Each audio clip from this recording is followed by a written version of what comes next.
다 같이 사도신경 하시겠습니다.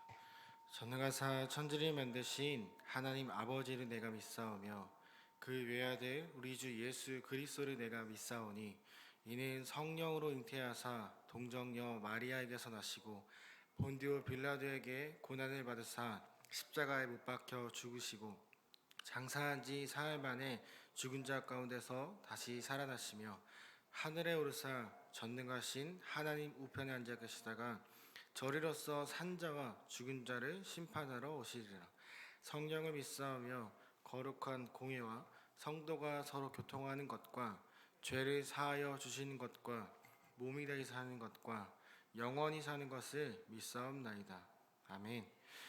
우리 시간 찬송가 384장 함께 찬양하도록 하겠습니다. 찬송가 384장입니다.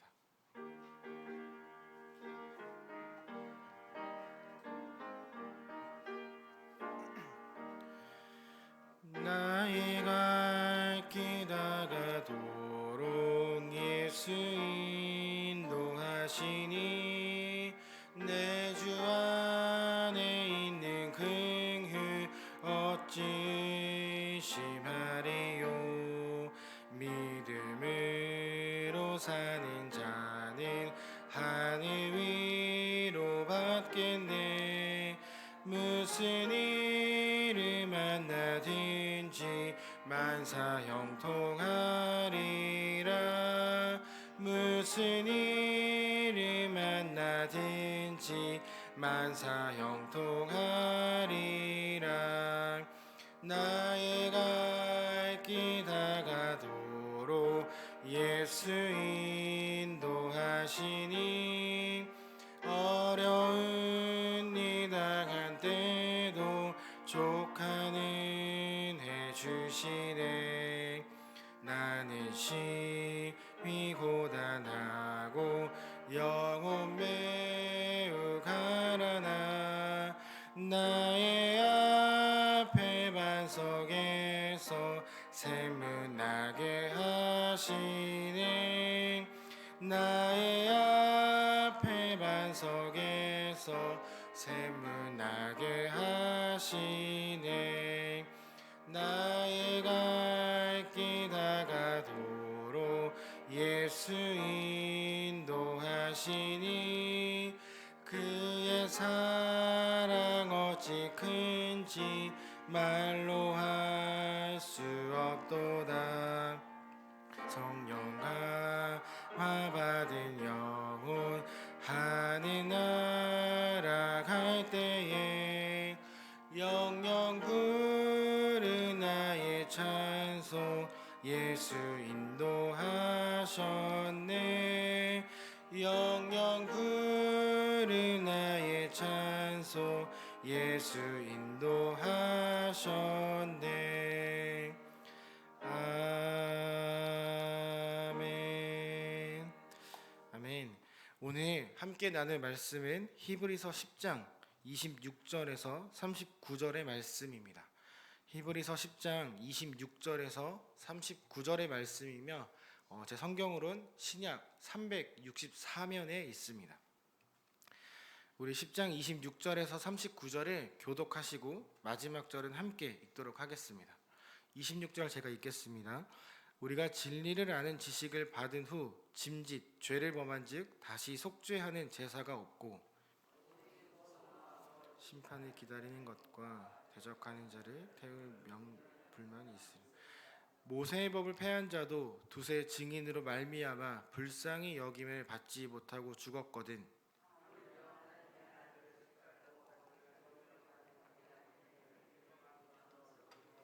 은혜의 성경을 욕되게 하는 자가 당연히 받을 형벌은 얼마나 더 무겁겠느냐 너희니 생각하라.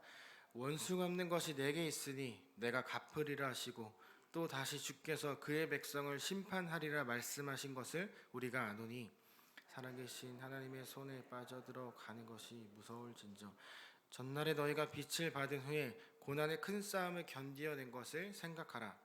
혹은 비방과 환난으로서 사람에게 구경거리가 되고 혹은 이런 형편이 있는 자들과 사귀는 자가 되었으니 너희가 갇힌 자를 동정하고 너희 소유를 빼앗기는 것도 기쁘게 당한 것은 더 낮고 영구한 소유가 있는 줄 알미라. 그러므로 너희 담대함을 버리지 말라. 것이 큰 상을 얻게 하느니라. 너희에게 인내가 필요하면 너희가 하나님의 뜻을 행한 후에 약속하신 것을 받기 위함이라. 잠시 잠깐 후면 오시리가 오시리니 지체하지 아니하시리라. 나의 의인은 믿음으로 말미암아 살리라. 또한 뒤로 물러가면 내 마음이 그를 기뻐하지 아니하리라 하셨느니라. 우리는 뒤로 물러가 멸망할 자가 아니요 오직 영혼을 구원함에 이르는 믿음을 가진 자니라. 아멘. 새벽 예배 나오시면서 7분의 성도님께서 1000번째 예물을 갖고 나오셨습니다. 오늘 우리가 함께 나눌 이 본문에는 한 공동체가 등장을 합니다. 이 공동체는 겉으로 봤을 땐 참 괜찮은 공동체처럼 보입니다. 함께 모여 나를 구원해 주신 예수님께 감사를 표현하기도 하고 서로를 아껴주고 또 감싸주고 또 서로를 위로하고 서로에게 도전을 주는 그런 공동체처럼 보입니다. 그런데 잘 보면 겉으로는 참 좋은 공동체인데 조금 이상한 모습들이 발견이 됩니다. 겉모습은 정말 친해 보이는데 그들 사이에 보이지 않는 벽들이 조금씩 세워져 있습니다. 어떻게 보면 한 공동체에서 예수님을 믿고 찬양하고 있지만 그들의 모습이 좀 사무적인 관계처럼 보이기도 합니다. 서로를 향해 축복도 해주고 서로를 향해 기도도 해주는데 무엇인가 좀 어색합니다. 이 어색함을 잘 더 알기 위해 공동체를 살펴보면 그 이유를 알 수 있습니다. 사실 그들은 한 공동체가 아니었습니다. 내부의 사람들이 여러 모양으로 여러 마음들로 갈라져 있었습니다. 그 공동체가 겉으로 참 좋아 보였는데 안을 들여다보니 여러 모양으로 갈라져 있었던 건 겉모습만 번지르르한 신앙인들 때문이었습니다. 이 사람들은 함께 모이는 것이 그렇게 마음에 들지 않았습니다. 함께 모여 서로의 것을 공유하고 통용하고 서로 아껴주는 그 공동체가 별로 마음에 들지 않았습니다. 그래서 처음엔 그 공동체에 함께 참여했지만 점점 모임에 빠지게 되었고 빠지는 것을 넘어 그들을 비난하고 또 그들에게 안 좋은 말을 하기도 하였습니다. 그리고 결국엔 이런 이야기를 합니다. 너희가 믿고 있는 그 예수 그리스도는 헛되다라고 이렇게 이야기를 합니다. 이들은 자신들을 구원해 주었던 예수 그리스도를 떠나 결국 자신들에게 익숙했던 전통과 율법으로 돌아가기 시작합니다. 그냥 돌아가면 참 좋은데 가면서 공동체를 흔들고 갑니다. 열심히 하려는 그 그리스도인들을 무기력하게 만들고 열심히 예수님을 향해 달려가는 사람들을 향해 뒷목을 잡고 넘어뜨리는 것처럼 그들의 믿는 것들이 헛되다라고 이야기를 합니다. 이렇게 공동체의 어려움을 가져왔던 사람들은 제사장들을 포함한 유대인 그리스도인들이었습니다. 그들은 바울과 다양한 일들을 통해서 예수를 그리스도로 믿는 믿음과 신앙을 가진 사람들이었습니다. 그들이 그리스도를 믿게 되니 이전에 편하고 익숙했던 율법과 전통을 포기해야만 했습니다. 그리고 어쩌면 그들의 처음 모습은 참 즐겁고 편안했을지 모릅니다. 율법을 지키느라 힘들었던 그 모습들에서 자유해져서 예수 그리스도 앞에 나와 찬양하고 기도했던 그 모습들이 그들에게 처음에 참 편했을 겁니다. 율법과 전통이라는 틀에서 벗어나 새로운 삶의 주인인 예수 그리스도 안에서 정말 즐겁게 자유하게 살아갔습니다. 그런데 점점 그들의 마음속에 조금씩 거부감이 생기기 시작합니다. 보이지 않는 예수 그리스도보다 보이고 또 보였던 또 글로 정리되어 있는 율법과 전통이 눈에 들어오기 시작을 하는 거죠. 평생 동안 자기에게 익숙했던 것을 놓고 새로운 것을 향해 달려가는 것이 점점 어색해졌던 거죠. 그 어색함을 해결하기 위해 다시 율법에 관심을 갖게 됩니다. 율법을 지키는 삶은 참 어렵고 힘들지만 그래도 나에게 익숙했던 것이니 마음이 편해지기 시작을 합니다. 결국 그들의 주인인 예수 그리스도를 포기합니다. 스스로 구원의 메시지인 그리스도를 포기하고 다시 유대교로 돌아가며 성경에서는 그들의 행위를 배교라고 이야기를 합니다. 사실 특정 종교를 믿는 것, 그리스도를 믿다가 이걸 포기하고 다른 것을 믿는 것만 배교한다고 말하는 것이 아닙니다. 그리스도 안에서 나만의 의의와 열심을 갖고 그리스도보다 그 의의와 열심이 맞다 라고 생각하는 것조차도 하나의 배교 행위이기도 합니다. 본질이 아닌 비본질에 집중하고 나에게 익숙한 전통과 율법 그리고 편안했던 그런 정서들을 따르게 하는 것 역시, 새로운 예수 그리스도 주인을 따르는 것을 막는 것 역시 어떻게 보면 하나의 배교 행위이기도 합니다. 제사장들을 포함한 모든 대부분의 유대인 그리스도인들은 끝까지 예수 그리스도의 진리를 붙잡는 걸 포기하고 유대교로 돌아간 후 율법과 죽은 전통들을 붙잡기로 합니다. 돌아가면서 사람들에게 참 많은 비난과 어려움을 주었고, 또 그들을 향해서 비난함을 통해 그리스도인들이 낙담하고 넘어지기 시작을 합니다. 사실 이 사람들이 처음부터 배교의 목적으로 이 그리스도인이 되었던 것은 아니었습니다. 그들도 처음엔 예수를 그리스도로 받아들이고 정말 열심을 다해 섬겼습니다. 그들이 율법과 전통을 지켰던 것 이상의 모습으로 사람들을 섬기고 사랑하고 그리스도를 따랐을 겁니다. 그런데 그렇게 살아가던 그들의 마음속에 조금씩 의심이 들기 시작을 하는 거죠. 그 의심은 사실 우리가 살아가면서 갖는 의심과도 같습니다. 이런 생각을 한 거죠. 예수님이 정말로 나의 기도를 들어주고 있을까? 예수님이 나를 정말 구원하셨을까? 예수님이 계시다면, 예수님이 정말 그리스도고 나의 구세주라면 왜 나는 이런 어려움과 핍박을 당해야 되는 것일까? 라고 생각하는 의심들이 그들의 마음속에 생기기 시작을 한 거죠.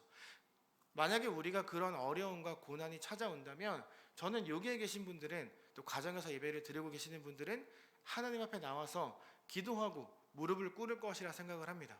그런데 이 유대인 그리스도인들은 예수님 앞에 나와 기도하는 것을 택하지 않고 다시 율법을 찾기 시작을 했습니다. 율법을 통해 구원의 의미를 찾아가기 시작을 했고, 잃어버려 죽었던 끝났던 그 율법을 들고 다시 나의 죄를 용서하기 위한 방법들을 찾아가기 시작을 했습니다. 사실 우리들이 갖는 그 의심은 저는 정말 중요하다고 생각합니다. 왜냐하면 하나님을 믿는 굳건한 믿음 속에 나오는 그런 의심과 질문들이기 때문입니다. 점점 더 악해져가는 이 세상 속에서 하나님을 믿는 굳건한 믿음 속에서 던지는 이 의심과 질문은 우리를 향한 도전들을 견뎌낼 수 있는 그런 어떠한 나만의 견고한 확고한 믿음을 세워줄 수 있기 때문입니다. 그냥 믿는 것도 중요하지만 치열하게 매달려 얻어낸 그 믿음의 결과물이 우리에게 정말 중요하기 때문입니다. 그런데 이들은 좀 달랐습니다. 예수 그리스도를 믿는 확고한 믿음 속에 던진 질문이 아니다 보니 질문에 넘어지고 질문의 답을 율법을 통해 찾아가기 시작을 하는 거죠. 우리의 주인, 그리고 그들의 주인은 예수 그리스도였습니다. 예수님께서 십자가에 달려 죽으셨을 때 우리의 모든 죄는 단번에 해결되었습니다. 그런데 그들이 다시 율법으로 돌아간다는 건 그 그리스도의 보혈의 피와 죄 용서를 거부하는 것과도 같았습니다. 다시 구약 시대 때처럼 제물을 가져와 머리에 안수하고 그것들의 각을 떠서 불을 태우는 그 제사로 돌아가겠다는 것을 말합니다. 즉 단번에 죄 용서를 이루어 주신 예수님의 구원 사역에 틀렸습니다 라고 말하는 것과 같습니다. 오늘 본문 29절을 보면 성령을 욕되게 한다라는 표현이 있습니다. 이 표현은 내가 할 수 있는 최대한의 표현으로 개인적인 모욕을 주는 것을 말합니다. 그러니까 유대교로 돌아가기로 결정한 그것은 성령님의 존재와 그 역할을 무시하는 것을 넘어 부정하는 것과 같습니다. 성령님을 욕되게 하는 건 31절에 표현되어 있습니다. 성령님을 욕되게 하는 사람들의 결말은 하나님의 품이 아닌 스스로 하나님의 심판의 손으로 걸어가는 것이다 라고 이야기를 합니다. 은혜로 죄인을 찾아와 주신 예수 그리스도, 그리고 우리의 마음속에 들어오신 성령님을 거부하고 스스로 멸망의 길로 돌아가는 사람들, 걸어가는 사람들이 유대교로 돌아갔던 그리스도인들이었습니다. 히브리서 저자는 그들로 인해서 힘들어하고 깨어져 가고 있는 공동체를 향해 이렇게 이야기를 합니다. 우리 32절을 함께 보도록 하겠습니다. 전날에 너희가 빛을 받은 후에 고난의 큰 싸움을 견디어낸 것을 생각하라. 아멘. 이 이야기는 공동체를 그리고 개인을 뒤흔드는 이러한 고난과 공격이 처음이 아니었음을 기억하라 라고 말하는 것입니다.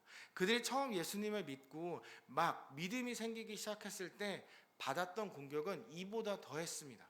아니 동일한 공격이었다 할지라도 아직 믿음이 미성숙했기에 더 크고 무섭게 다가왔을 겁니다.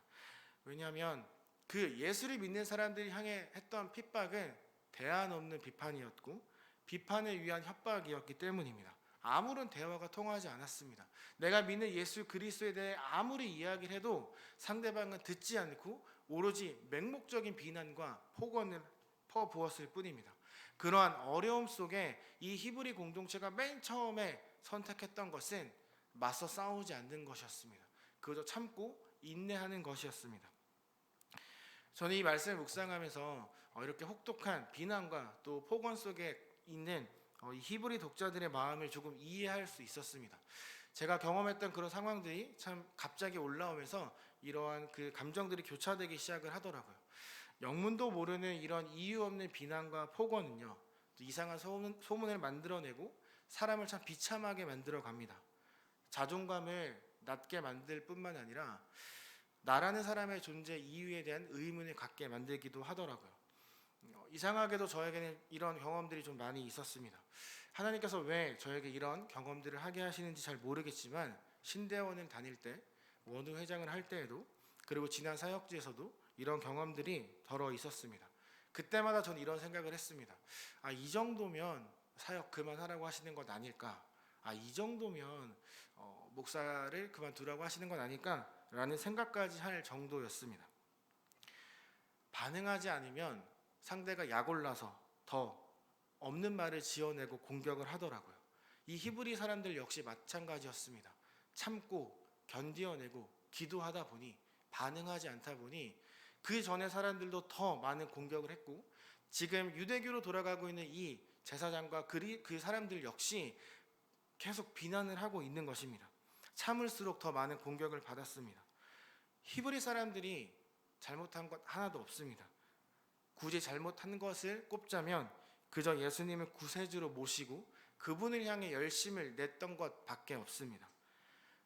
히브리서 저자의 말을 듣고 자신의 예전에 그 고난받았던 모습을 기억했던 이 사람들이 다시 열심을 내기로 마음을 먹습니다.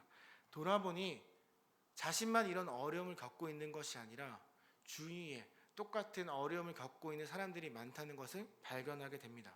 그래서 오늘 본문처럼 같은 처지에 있는 그리스도인들을 서로 돌아보기 시작을 합니다.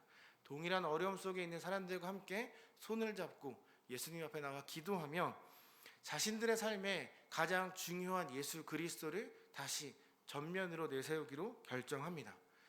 예수 그리스도로 인해 공격을 받고 있는데 그 그리스도를 더 지키기로 이들이 마음 먹은 것이죠.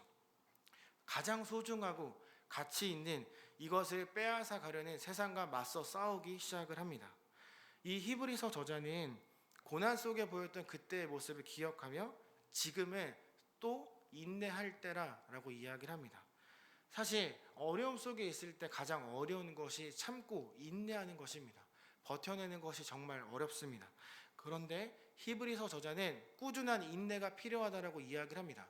그들의 어려움을 무시하고 그들에게 맹목적인 위로를 주기 위한 인내가 필요하다고 말하는 것이 아니라 우리가 달려가고 있는 예수 그리스도를 더 닮기 위해선 우리에게 필요한 것이 꾸준한 인내이다라고 말하고 있는 것이죠. 제가 지난 사역지에서 여러 어려움을 겪고 힘들어하던 중에 제주도를 갔던 적이 있었습니다. 정말 답답하고 속상해서 무작정 걷고 싶었습니다. 눈앞에 한라산이 있길래 한라산에 걸어 올라가기로 했습니다. 정말 힘들더라고요. 도중에 포기하고 싶기도 했고 근데 제 앞에 저보다 조금 나이가 많으신 연세 있으신 분이 열심히 걸어가시는 것을 보고 그래 내가 저분을 따라가자라고 생각하고 걷기 시작을 했습니다. 정말 포기하고 싶었습니다. 그냥 대충 사진 찍고 인터넷에서 백록당 사진 퍼와서 나 한라산 올라갔습니다 라고 말하고 싶을 정도로 정말 너무너무 힘들었습니다. 이 정도면 충분하지 않을까? 이 정도면 난 열심히 낸 것 같은데 라는 생각이 계속 올라왔습니다. 그리고 또 한편으론 여기까지 올라왔는데 포기하지 말자 이런 마음도 올라왔습니다. 끝까지 올라갔습니다. 평균 9시간, 10시간 걸리는 그 한라산을 6시간, 7시간 만에 찍고 내려왔습니다. 제 체력의 좋음을 자랑하려고 하는 것이 아니라 걷는 동안 정말 포기하고 싶은 마음이 너무너무 많았습니다. 그런데 참고 견디고 끝까지 올라가고 나니 하나님이 만드신 그 아름다운 보지 못했던 그런 풍경들이 눈에 들어오기 시작하더라고요. 이 히브리서 저자가 말하는 것이 바로 그것입니다. 그들에게 우리에게 말하는 것은 그들 전하는 메시지가 바로 이것입니다. 꾸준하게 인내하는 것, 그 인내는 우리를 단단하고 견고하게 만들어 준다는 것이죠. 우리가 경험해 보지 못했던 예수 그리스도의 은혜를 새로운 은혜와 또 그런 사랑을 경험하게 해준다는 것을 말하고 있는 것입니다. 38, 39절은 하박국 선지자의 고백입니다. 히브리서 저자는 그들에게 우리뿐만 아니라 구약의 선조 또한 우리와 같은 고민을 했다라고 이야기를 합니다. 불경건과 불순종을 하는 사람들 앞에서 하나님을 믿는 사람들을 핍박하는 그런 환경 속에서 이 하박국 선지자가 매달리고 내렸던 결론이 이것이었습니다. 의인은 믿음으로 산다. 그것이 하나님 앞에 내렸던 결론이었음을 기억하라 라고 이야기를 합니다. 사랑하는 제2가족 여러분, 믿음은 시련을 당할수록 역설적으로 빛이 나기 시작합니다. 진정한 인내와 믿음은 절대 묻히거나 흔적도 없이 사라지지 않습니다. 우리가 예수 그리스도를 통해 얻게 된 고난, 생활적 어려움, 신앙, 이 모든 고난과 어려움은요, 저는 곧 찾는 것이 될 것이라 생각합니다. 무엇을 찾냐면 우리를 향한 예수 그리스도의 은혜와 사랑, 우리가 아직 경험해보지 못했던 하나님이 준비하셨던 많은 은혜들을 찾게 되는 순간이 될 것이라 저는 믿고 확신합니다. 오늘 성경의 말씀처럼 의인은, 우리와 같은 예수 그리스도를 사랑하는 사람들은 믿음으로 살아갑니다. 믿음은 우리에게 시련을 당할수록 우리를 더 역설적으로 빛나게 만들어줍니다. 지금 우리가 겪고 있는 그 여러 어려움과 고난과 힘듦의 순간들이 여러분의 삶을 빛이 나도록 만들고 있음을 꼭 기억하는 하루가 되기를 바랍니다. 나의 이 신앙의 모습을 빛이 나게 만들어주는 것이 그 고난이라는 것을 기억하고 인내하고 버티며 싸워 이겨내는 저와 여러분이 되었으면 좋겠습니다. 이번 한 주간 살아가면서 또 어려움이 우리를 찾아오겠지만 그 가운데 인내하고 버텨내면서 이 정말 빛이 나는 그 그리스도인의 모습이 저와 여러분이 되기를 간절히 소망하며 또 축복합니다. 제가 기도하고 주기도문으로 마무리하도록 하겠습니다. 하나님, 오늘 우리가 이 자리에 모였습니다. 우리가 말할 수 없지만 각자 개인의 어려움과 삶의 고민들이 분명히 있을 것입니다. 그것 가운데 인내를 선택했을 때 하나님 견디어낼 수 있는 힘과 능력을 더하여 주시고 견디어내면서 회복할 수 있는 그런 은혜 또한 우리에게 허락하여 주시옵소서. 하나님을 붙잡고 살아가는 사랑하는 모든 제2가족들이 되기를 간절히 소망하며 우리 죽기까지 사랑해 주신 예수 그리스도의 이름으로 기도합니다. 아멘. 하늘에 계신 우리 아버지여, 여김을 받으시오며 땅에서도 이루어지니이다. 오늘날 우리에게 일용할 양식을 주옵시고 우리가 우리에게 죄 지은 자를 사하여 준 것 같이 우리 죄를 사하여 주옵시고 우리를 시험에 들게 하지 마옵시며 다만 악에서 구하옵소서. 대개 나라와 권세와 영광이 아버지께 영원히 있사옵나이다. 아멘. 이 시간 세 가지 공동의 기도 제목과 한 가지 개인의 기도 제목을 갖고 함께 기도하도록 하겠습니다. 첫 번째로는 교회학교 여름 신앙 행사가 계속 진행되는 가운데 있습니다. 모든 일정 가운데 은혜와 안전을 허락해달라고, 또한 무더위와 장마 가운데 우리 모든 제2가족들이 영육간에 강건할 수 있게 해달라고, 또한 마지막으로 임직 대상자 교육 가운데 직분자로서의 사명 점검과 깨달음이 있게 해달라고 이 세 가지를 놓고 기도하신 후에 개인의 기도를 하나님 앞에 드리도록 하겠습니다. 다 같이 기도드리겠습니다.